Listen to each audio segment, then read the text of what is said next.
Okay, we're gonna go ahead and get started and let everybody else trickle in. But welcome to today's informational session. Thank you for joining us this afternoon. My name is Dana Catron. I'm the SBIR Program Director for Arrowhead Center at New Mexico State University. We are a New Mexico FAST site, which is an SBA funded site. And we're really excited to be here today with 3 additional states. Alaska, Montana, and Idaho. So we have representatives from each of those states who will be talking to you today about our newest initiative, which is called Mesas to Mountains. And it is an initiative that is funded again through SBA through their Catalyst award. And so with that, I'm going to go ahead and pass it over to Del Mackey, who is our resident SBIR expert here in New Mexico. And Del, if you want to go ahead and kick it off, thank you. Thank you very much, Dana. Well, as Dana said, we're really excited to be able to talk to you about our Mesas to Mountains initiative today. And we thought we would highlight a couple of things that are going to be very interesting to people from across our 4 different service regions, which are our 4 different states. So today we're going to talk about just what is Mesas to Mountains? Why does it matter? Why should people be interested in it? And then we're going to dive into one of our primary activities, which is going to be an SBIR and STTR Accelerator program. Let's go ahead and get kicked back off here. So as we were saying, Mesas to Mountains is funded under an award through the SBA Catalyst program. And the focus of the Catalyst program is really to increase the ability of underserved and underrepresented populations across the US and going after SBIR and STTR opportunities. And that's what we're trying to bring to the table is by combining the power of our 4 states, New Mexico, Alaska, Montana, and Idaho, we really have a great cross-section of people that may not know about these programs, may not know about the benefits that SBIR and STTR funding can offer for their businesses, may not have access to the tools, the resources, the knowledge, the expertise that they need. And so through what we are offering here, there's going to be a couple of activities that we're going to kind of follow with. One of them, again, that you're going to hear about very shortly is our 10-week accelerator program. But then we'll also have things like events, interviews, and videos with research institutions, a 2-day event that's going to culminate the entire effort where people will be able to talk to intellectual property protection professionals, patent lawyers, USPTO representatives, federal agency representatives. So you can discuss your innovation with them, find out if their agency is a good focus for funding, learn more about how they look at innovation and how they want to focus on commercialization, because that is a really big part of the SBIR and STTR programs. Now, what sets Mesas to Mountains a little bit apart is the fact that we're taking more of a comprehensive approach to SBIR and STTR. Typically with SBIR and STTR, accelerators will focus on the submission process. They'll focus on things for how do you put together a proposal? And that's really great information. I mean, each of our states offers something along those lines already. But if you're really kind of foundational, if you're just getting information, if you're wanting to know what are the processes, what are the steps here, where do you go, how does this help you grow an impactful business, then there's other things that most accelerators leave on the table, like why do you even go after patents? What does that do for your business? If you win one of these, how do you manage that award? How do you find partnerships and opportunities for growth with, things like federal labs, our universities, our, licensing technology? What's the value for that? And we're culminating that all into one comprehensive accelerator program where we'll have a bunch of resources, training, expertise, and it will be entirely hosted virtually. You won't have to worry about, maybe getting in your pickup and driving 200 miles to make it to a meeting. Everything will be hosted online. And at the end of it, what we're going to do is be able to give a customized report to all of the participants on here's what we discussed throughout the 10 weeks. Here's where we see how you map in the process. Here's kind of that workflow that you want to set up. Here are those next steps to make sure that you can participate in these programs, to make sure that your business can grow, and to make sure that hopefully you'll reach that kind of market success factor. Because the SBIR and STTR programs really are about that market success. It is a federal opportunity to inject research and development dollars into small businesses that have an idea, and they have a really great idea, something that's innovative, something that isn't seen out there, something that's going to solve a huge problem, a critical, pain point for a particular customer. Because at the end of the day, they want the businesses to be able to sell something. They want you to get to the commercial market. They want you to be able to reach a point where you go, I'm successful, I'm selling, I'm able to grow, hire more people, I'm able to pay more wages. And that's the entire heart of it. These are programs for-profit US-based small businesses that say, I need to be able to be a player. I need to be able to be in the market. I need to be able to grow, to sell, to get success. And because of that, the focus with these programs is you have a critical challenge, you have a problem. It's that, how do you move from concept to idea? How do you even see if this is feasible? Is this something that can be solved? Is this something that is just going to take such a Herculean effort, so much funding that you go, I can't put a third or fourth mortgage on my house just to keep my business going. Maybe I'll go for something safer. Maybe I'll go for something that will keep my business going, but I may not be that impactful. And that's what these programs are designed to do. Help you bridge that, what they call that valley of death, help you get over that hurdle, get to the market, and be successful.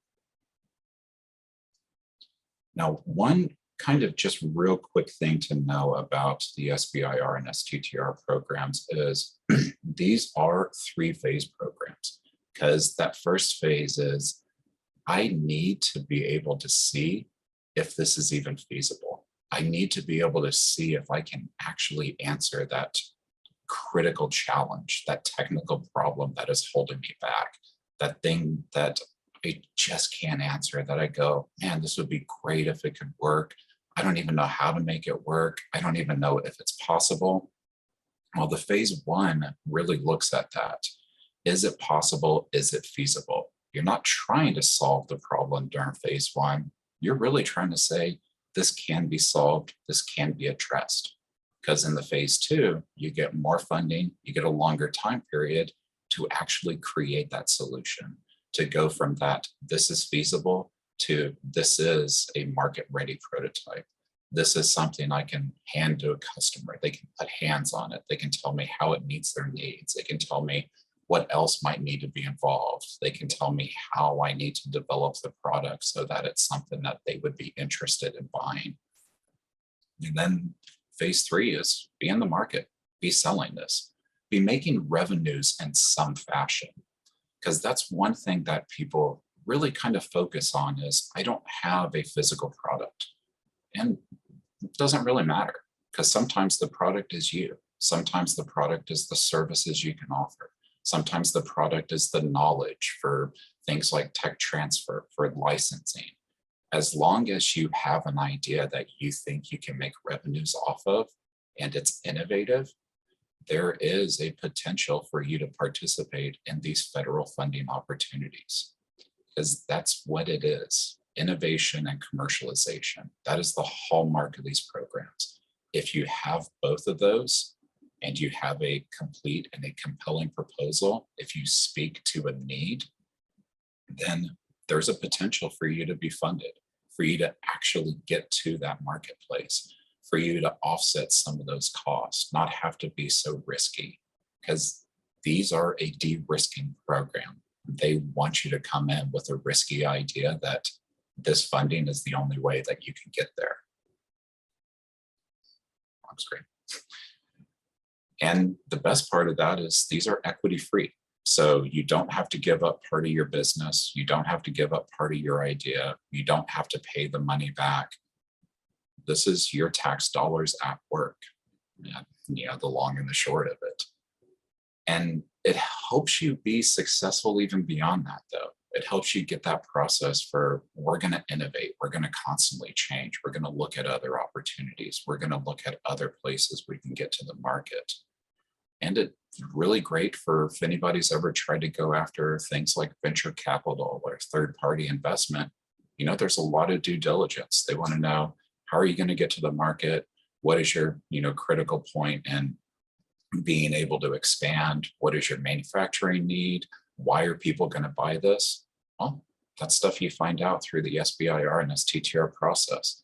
It puts faith in what you do and that you're a business that can overcome struggles, that you can actually manage awards and manage money correctly. And investors are going to be a lot more interested in going, okay, this is something I can get behind, and provide you a lot better, let's just say, position when you go towards those third-party investments, because now you've de-risked the stuff. That's why return on investment offerings are always very critically skewed towards this investors, because they go, well, this is risky. Well, you've de-risked this. You'll have a lot better bargaining chip when you go to that table.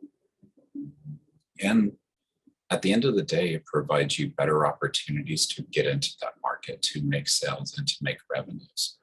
Because whether it's things like sole source government contracts through Department of Defense or NASA, being able to not have to compete against the 800-pound gorillas in the room like Raytheon, Lockheed, those companies, and being able to sell directly to the government, directly to a customer, and not have to go through that lengthy open procurement process.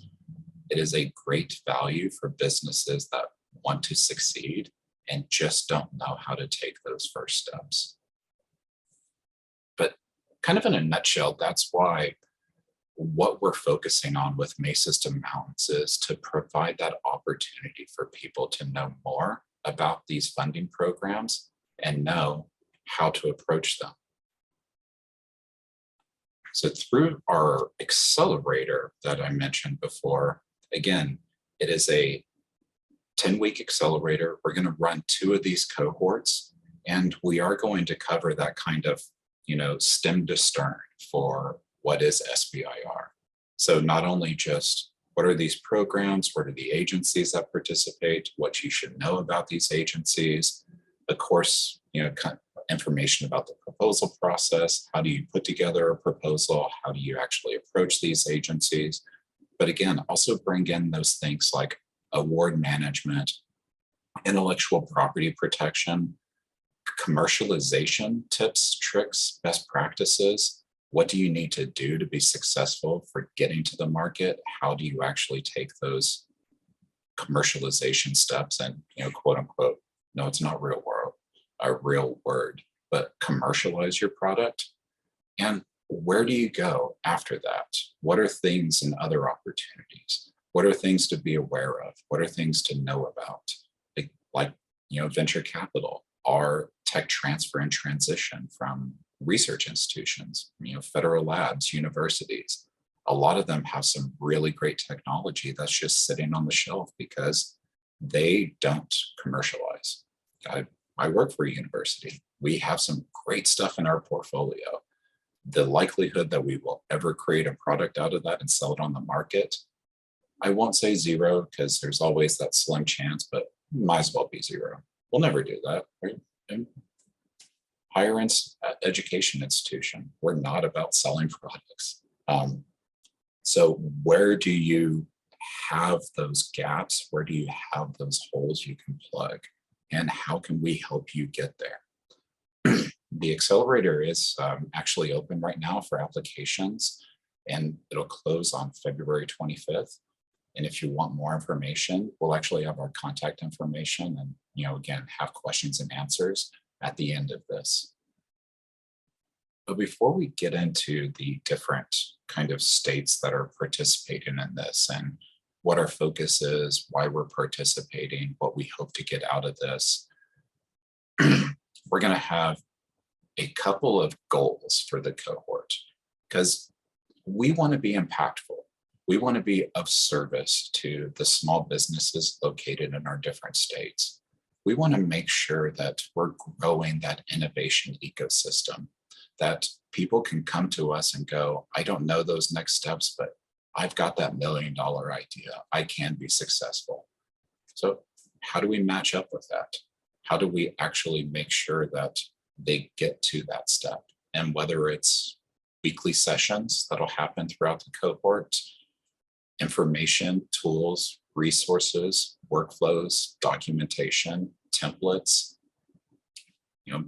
mentoring, and that one-on-one guidance, being able to bring in guest speakers from things like research institutions, budgeting and financial accounting professionals, patent protection attorneys, those people that go, I've been there, I've been through these steps, or I can be of great assistance to you. Here's what you need to know. Here's how I can help you out. We want the value proposition from this accelerator to be, you attend it, you attend the sessions, you're an active participant, and at the end of it, you're able to take that next step. Because to us, that's really that metric for success. Were you able to take that next step? It doesn't have to be a huge leap for all mankind. It can be that simple step for, one person. But if you're able to make that forward progression, if you're able to go, I can get there, I can see that pathway, and we help you put that first step down, because the journey of 1,000 miles starts with that first step. So how can we be that critical factor to help you take that step? There's a few different things we're going to cover throughout the life of the cohort. I forgot to change the dates on this. These are not the right dates. I'll update those when it goes out to everybody. But kind of that overall is just what are, again, that overview, what are the different agencies, why do they participate, how do you do things like create a scope, create a budget, what are some of the things you need to be aware of when creating one of these proposals? So what are some writing things you need to do? Why does imagery play such a critical part in this? How can we help you create that imagery? What are some things to know about creating charts, figures, tables, graphic depictions of what your eventual product is going to look like? And once you have that down, what do you need to be aware of when you want to protect your idea? When you want to go, this can be a great market leader. This can be a great market point for me. I can actually be ahead of everybody else out there. Because we'll have an entire session about this during the accelerator. But one thing for everyone to remember, there's always competition. It doesn't matter what it is, because, and bar none, competition can just be, this is the way people do it now. This is the way people are interested. This is how people solve this problem. So each week there's going to be a meeting session. You're going to get information. We're going to record all these sessions so that they're always available in a digital library for people. And you'll have the opportunity to talk directly with us, outside of those weekly sessions and just go, hey, I didn't get this, or I want some more information about this, or can you connect me with these people? Here's something that I think I need. Is there a resource for me? Because again, at the end of the day, that's what we want to be. We want to be that resource. We're not going to create the stuff for you. We're not going to, create your patent applications. We're not going to create your marketing plan, but we want to be able to help you create it. So in looking at what these federal opportunities bring to the kind of table and how we're matching up the accelerator, just to go, this is why it's important to participate, whether it's our accelerator, whether it's another accelerator. What is that value proposition for you as a participant? So there are 12 different agencies that participate in the SBIR and STTR programs, each with their own research focus, each with their own mission, each with their own goals. And it can be hard to navigate through.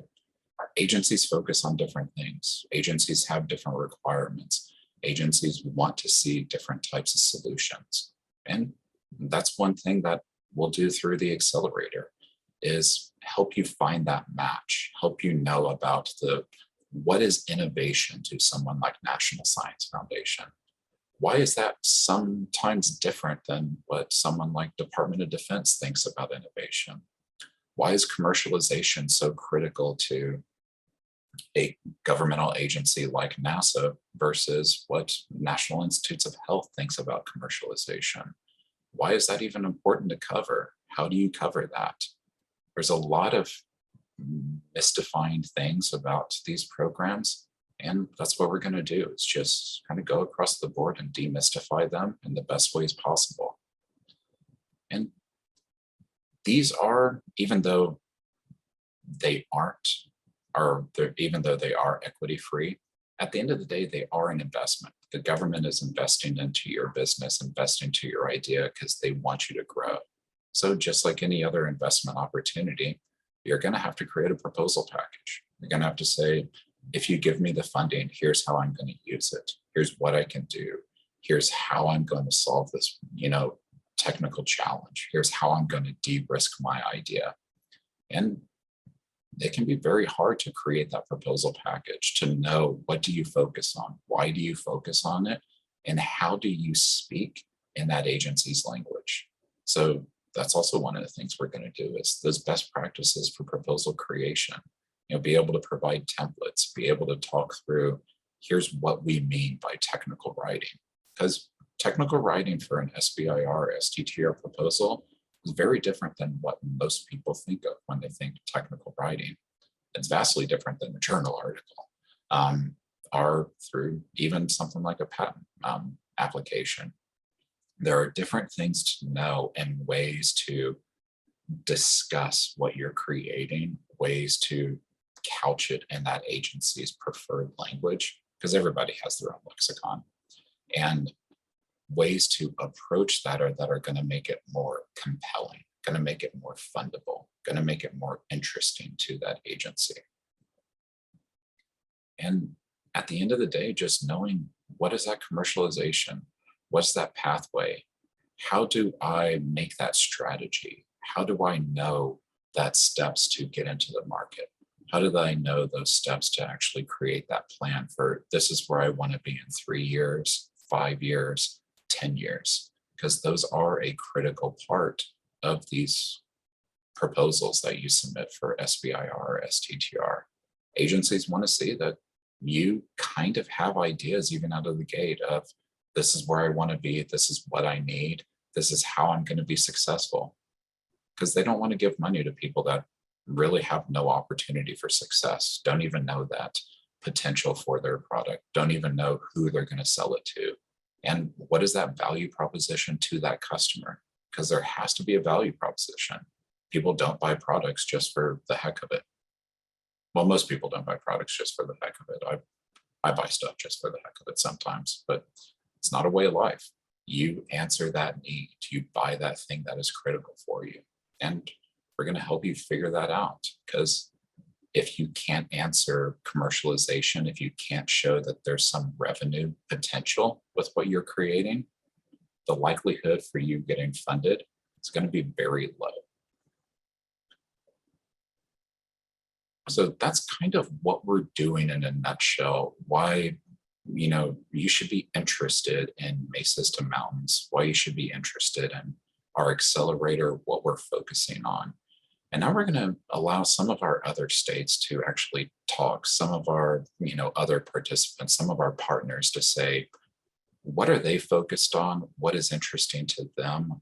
Why do they think this is a great opportunity to help the businesses in their states? And at the end of the day, kind of what do they bring to the table? what is their strength? What do they say? I can do this. I'm successful with this, and this is why. And according to the slides, I'm up first, but you've heard me talk for long enough. So I'm going to allow Anne from Montana State University to get us started here. Anne? Hi everyone. It's good to meet everyone here on this informational session. And thanks, Del and Dana. We're really actually happy to be included with this Catalyst collaboration. We've done some regional accelerators in the past, and one of the things that we found are really effective with this is just the cross-pollination. You get a chance to hear from experts in other regions, like Del and Dana from New Mexico. They have such a strong success with SBIR, the teams from Idaho and Alaska, and then also ourselves in terms of the expertise that we all can bring to those people who are participating. As Del and Dana mentioned, we actually are a rural state as well. And so reaching out to those innovators who may not have the background either from academia or otherwise, but really have innovations that they would like to bring to market, but they require some seed investment. That's exactly the type of technology development that the SBIR programs are valuable for, and why these types of cohorts are effective. So here at Montana State University, and I think I may talk a little bit later too, I had a different slide, Del, just about some of the expertise that we bring here, an example of one of the companies that we've supported, but I'll let us kind of go through that, and I'll let the other folks introduce themselves. But again, my name is Ann Peterson. I am with the Montana State FAST program, and looking forward to talking with more of you during the cohort. Okay, great. Thanks, Anne. I see that we have Jeremy. Do you really want to talk real quick about Idaho? Happy to, yeah. I'm joined today by one of the folks who works in my office, Chantel. So we just finished another meeting and came straight into this one. So thank you guys for letting us talk for a couple minutes about what the University of Idaho has to offer. So we're likewise very excited to be a part of this cohort or this group that's putting on these training opportunities. We also have in Idaho a regional SBIR Accelerator called Elevate Idaho that is in its first year. It's being hosted by the SBA of Idaho, and specifically the Procurement Technical Assistance Center of the Small Business Development Centers in Idaho. So we've got a couple of resources for folks who are specifically located in Idaho that you can tap into, and feel free to reach out to me if you fall into that category, those of you who are watching. But then I just wanted to share a little bit of a success story. We had a company that we worked with that we actually got some state commercialization dollars to fund some research into a new gallium nitride power module. And one of our folks in electrical engineering worked with this company called Energy Solar, with an I, Energy Solar, and they're based in Idaho. Energy Solar went on to receive SBIR dollars to continue to develop their system for deploying these power inverters mated to their proprietary custom solar panel systems. So just one example of a company that we were able to help get staged for an SBIR. We did not do the work on their SBIR proposal with them, but we helped them get positioned to be successful, to have the data and everything that they needed to be successful in their SBIR proposal. So yeah, there are a lot of different ways that we can work with folks who are interested in obtaining funding for commercializing the technology that their businesses might be working on.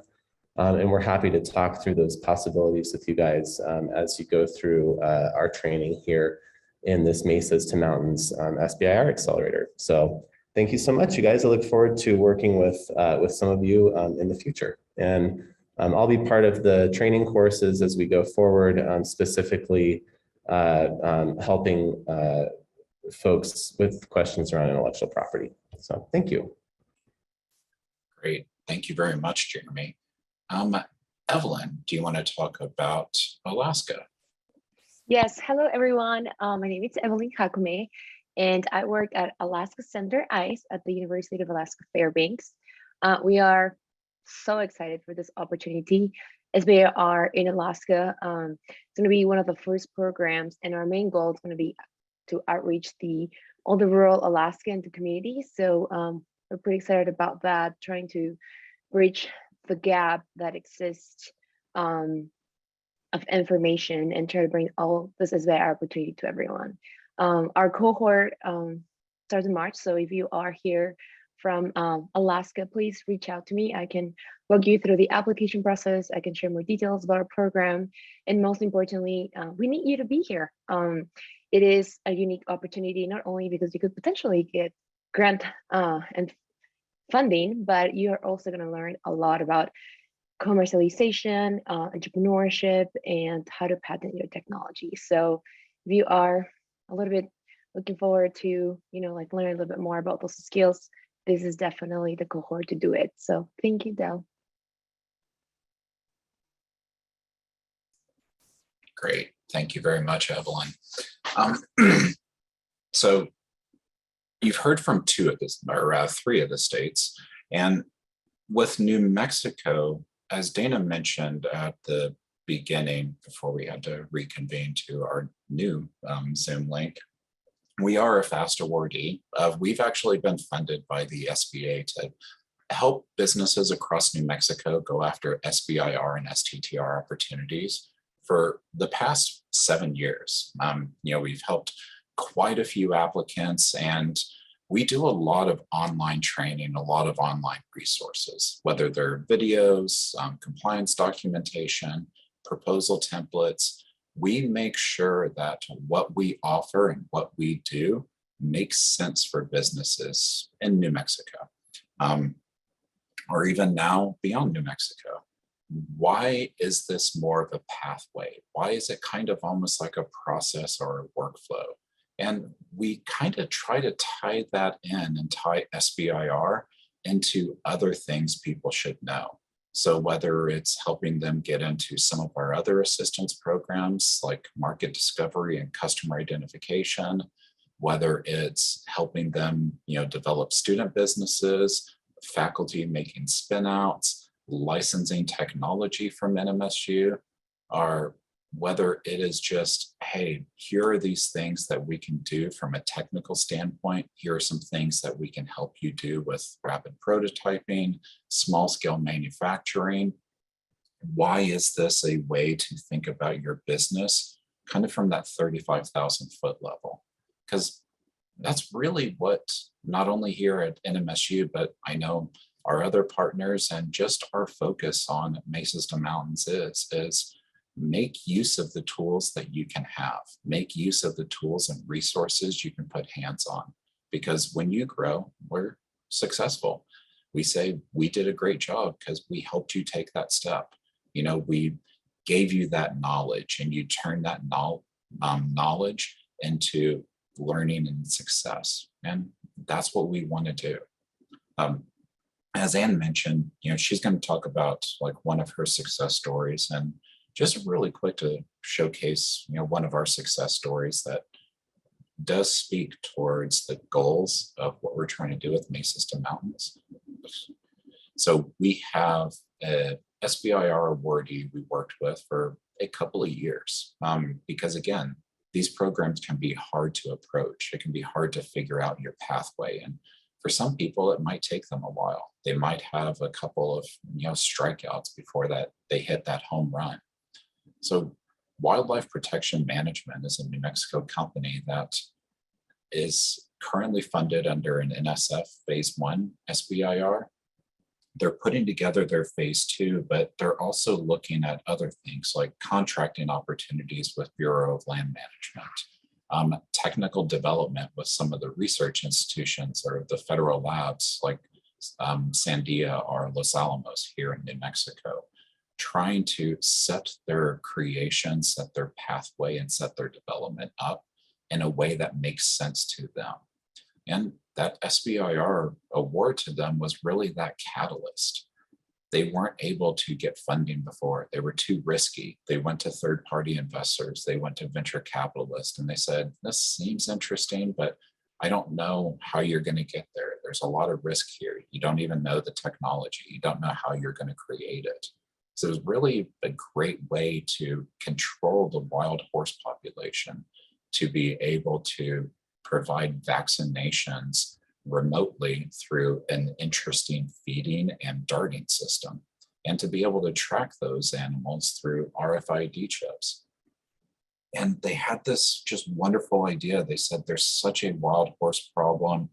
It is so pervasive across, that kind of heartland swath of rural America, or even in, probably states like Montana, Idaho, Alaska, Wyoming, those states where you have a large population of wild horses that are impacting the environment. And they said, we can solve that, we can address that, but man, we just don't know that first step. And SBIR funding is that first step for them. Now that they've gotten the award, they have really great traction for a phase 2. NSF has already told them, yeah, we want to see what you're going to do here. They have other agencies that are interested, like USDA. They're actually getting outreach from program managers at those agencies going, hey, this is something that we would be interested in funding. This is something that if you have another challenge, if you have another risk point, if you have another problem you need to address, let us know. We want to see this succeed because we recognize this as a huge problem.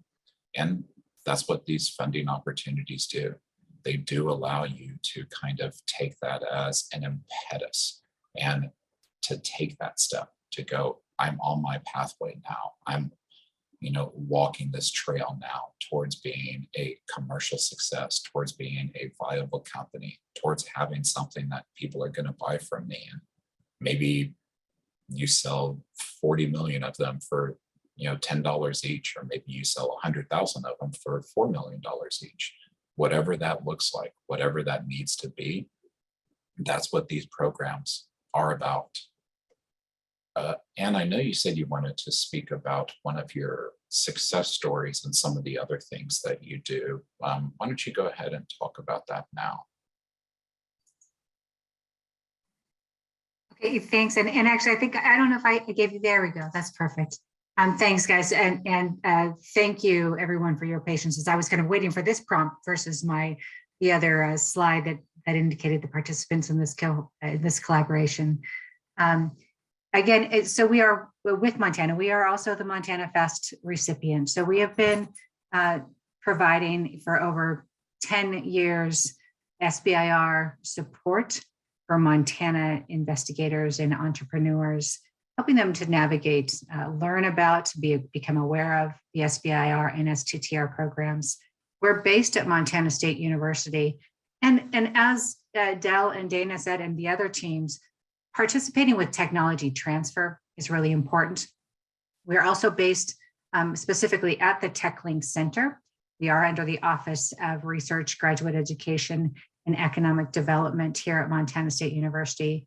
TechLink specifically is focused as the National Department of Defense partnership intermediary. That means that they are really a broker for and have the largest database of technologies that were developed in Department of Defense labs, also the Veterans Administration. And we make those available for people to review and consider extending their company's portfolios. But a really good example also is technology transfer just out of the universities. There's so much innovative technology development that's going on at all of our universities that really it can continue to get worked on at the university level.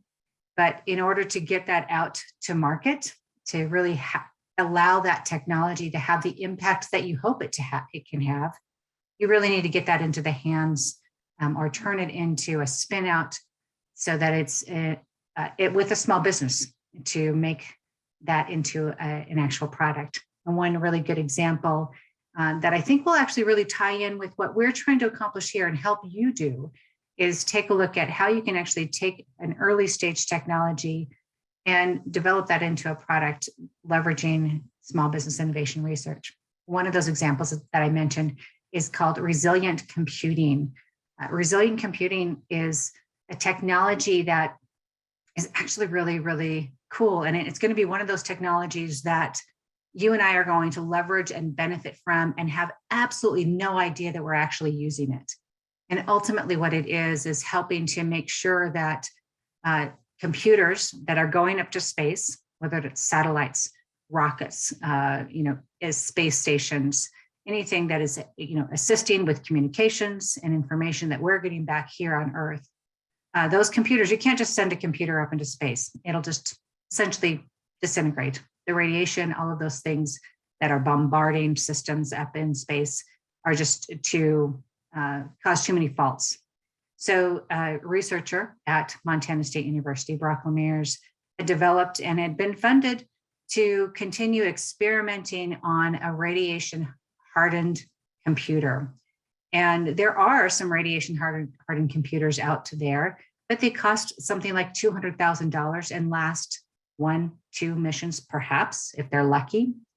He came up with a solution and formed that company, Resilient Computing, to, at a very low cost, ensure that computers can withstand and anticipate the faults that are going to be expected, and make sure that computers can last for a long time when they're in space and at a much lower cost.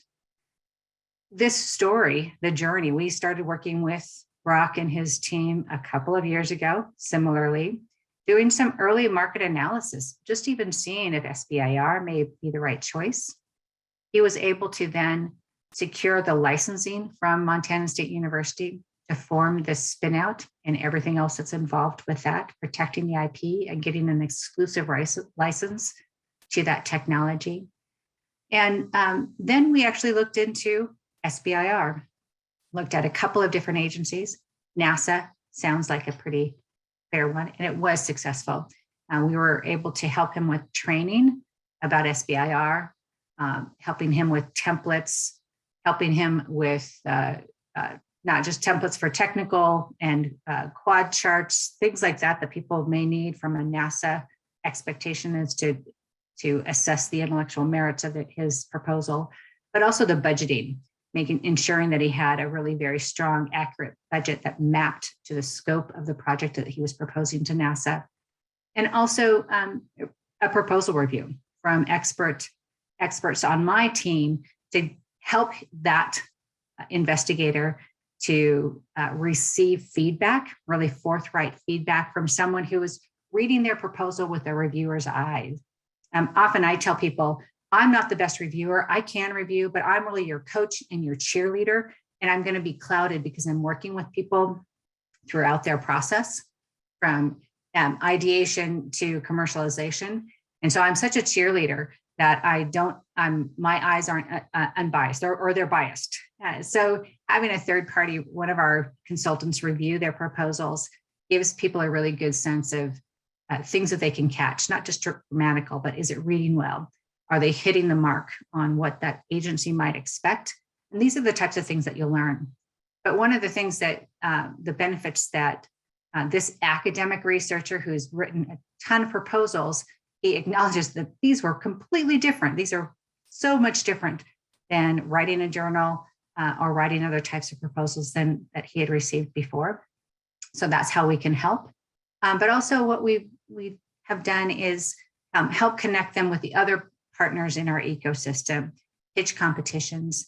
This particular company went on to compete in a pitch competition at the college level, at the university level, then at the state level. And then they actually just won a NASA Entrepreneurship. Actually, nationally, they were the winner of the NASA Entrepreneurship Prize just recently.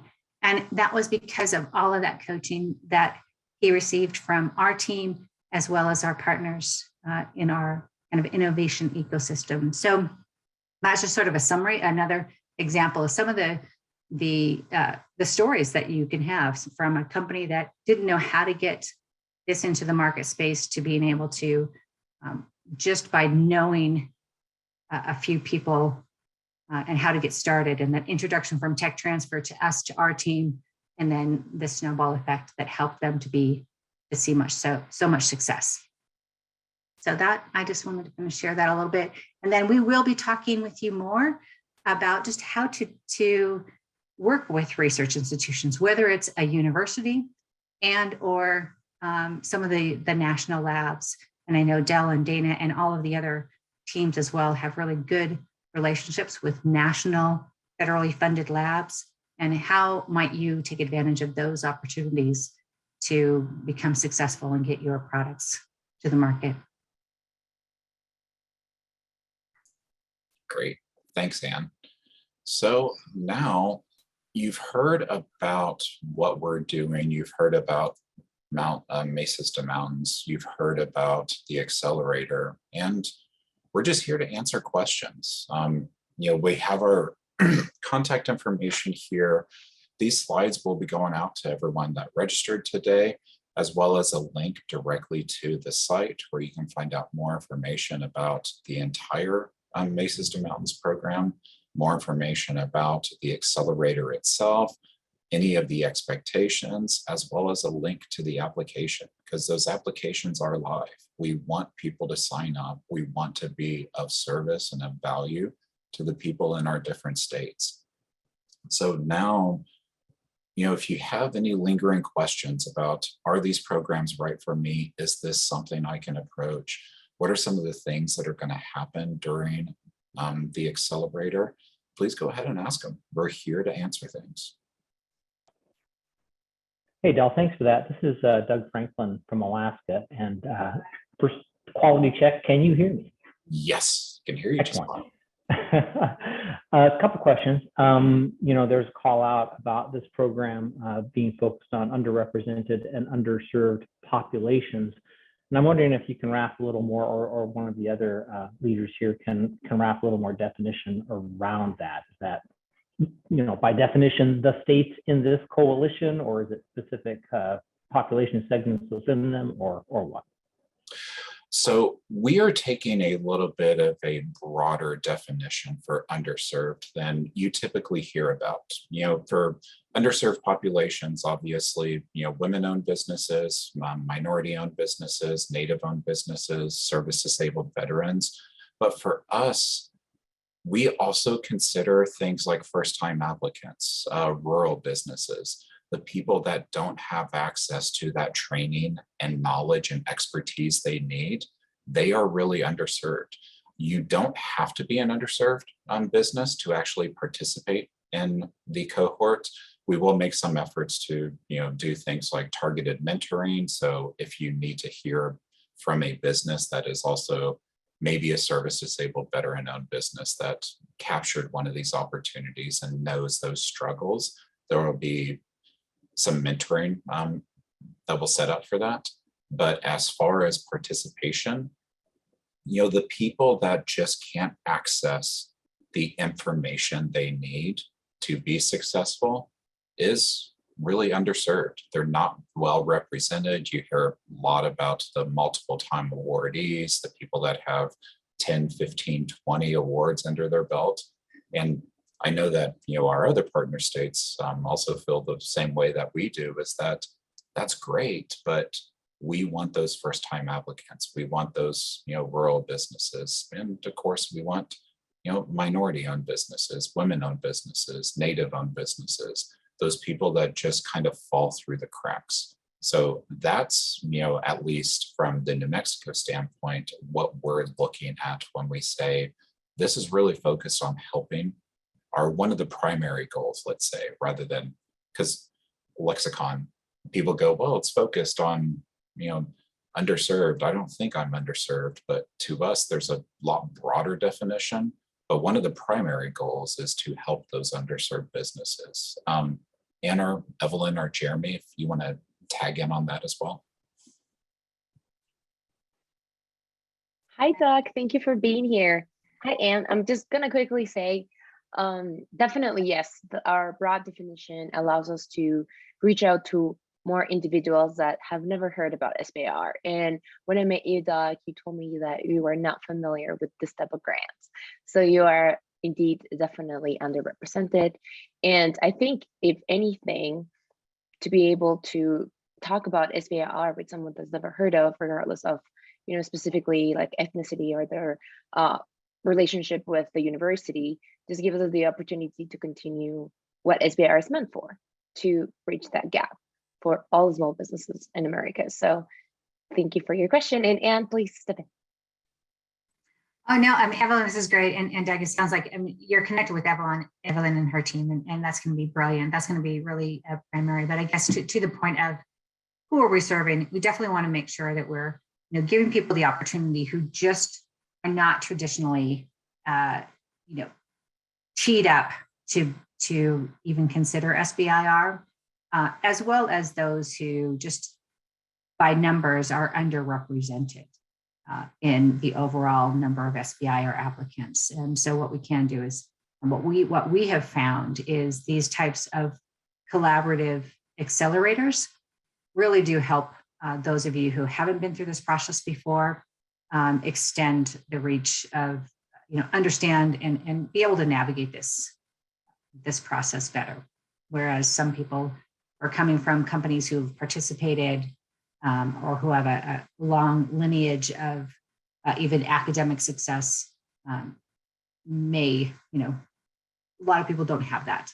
So these types of accelerators really can help people navigate these programs very successfully.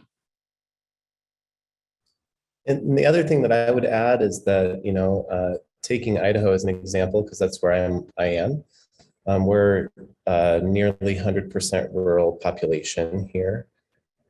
We have about 1.5 million people, and that's not a lot. And out of those 1.5 million people, we have single-digit SBIR successes for the past several years.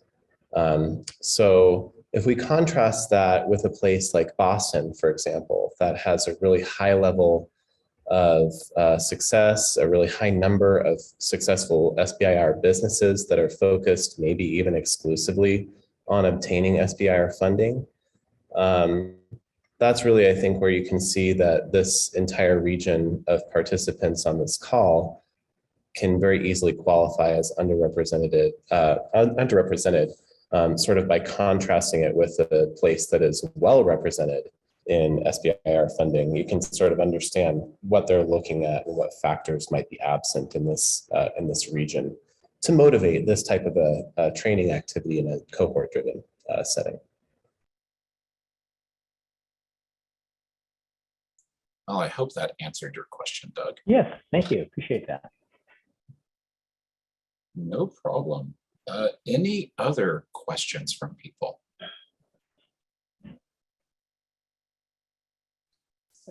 I have another teed up, so I hate to monopolize the conversation. Let's see. Looks like nobody else is dropping a message or unmuting, so fire it off, Doug. Thank you. Something that you all have alluded to here and perhaps can elaborate on more explicitly is, how does this coalition, this Mesas to Mountains coalition work? I mean, if I have something that could benefit from, the Arrowhead Center's specific expertise, does that, even though I'm in Alaska, does that mean I end up talking to you, or how does that work out? Sure.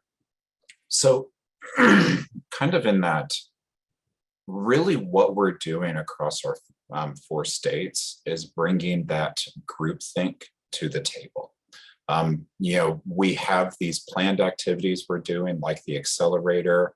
You're going to hear from each of our perspectives, the resources we have, the tools we have, what we think is important, what we've seen out there. But it's also one of the things that a lot of us bring different, let's just call them abilities, capabilities, or knowledge kind of background to the table.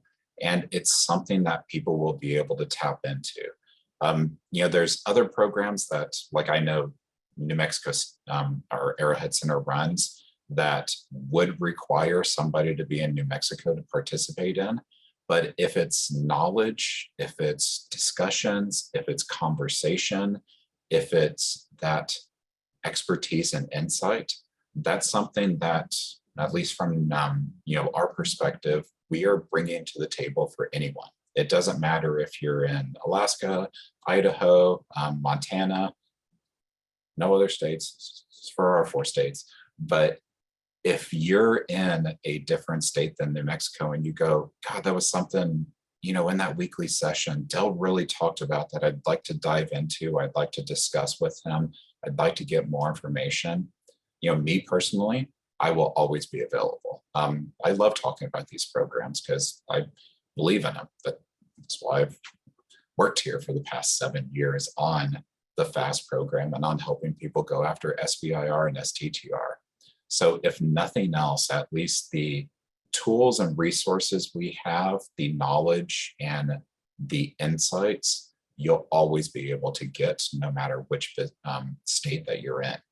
There are other things like maybe some of our customer discovery programming here at Arrowhead Center that you may not qualify for, but it's stuff that I am always more than willing to talk to people about, provide some guidance, provide some, if nothing else, at least overviews, and you get to hear me wax poetic.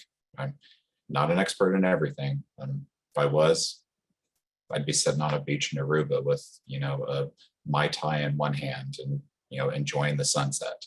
But at least from what I know, what I've seen, and why I think people should approach these programs in certain ways, people will always be able to tap into that.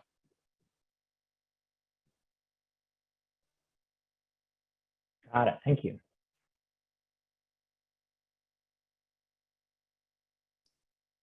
So we are starting to run down towards our scheduled time here. Again, this entire session was recorded. These slides are going to go out to people. If you have any questions, if you want more information, if you want to find out more about what's going to happen during the accelerator, why you should sign up, this is a free accelerator. You don't have to pay anything for it. You'll get a lot of different viewpoints. You get expertise from people in SBIR, in commercialization, and third-party funding, and patent protections, and you're not going to have to pay anything for it. So that's, can be valuable for people, can be valuable for them figuring out, where do I need to go? How do I need to proceed forward? What are my next steps?